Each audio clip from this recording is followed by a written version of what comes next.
Start.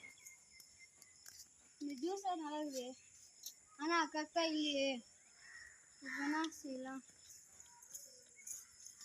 சரி அக்கா வேற வந்துட்டாங்க. என்னாச்சுடா தம்பி?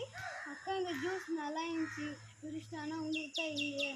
இது ஜூஸ் இல்ல, என்ன பெட்ரோல். பெட்ரோலா? ஆமா. ஆனா இங்க ஃப்ரூட்டின்னு எழுதிக்குது. பாட்டில் இல்லை, நீட்ல ஊற்றி வச்சேன். இரு நான் டாக்டர் கால் பண்ணுறேன். Hello doctor. ஹலோ, யாருமா? 1 லிட்டர் பெட்ரோல் குடிச்சிட்டான் டாக்டர். என்னது 1 லிட்டர் பெட்ரோல குடிச்சிட்டானா? ஆமா டாக்டர். இப்போ என்ன செய்யுது டாக்டர்? அவனை 2 கிலோமீட்டர் ஓட சொல்லுமா, தானா சரியாயிடும். சரிங்க டாக்டர். தம்பி நீ போடணும்டா. எங்க? 2 கிலோமீட்டர் ஓடுப்பா.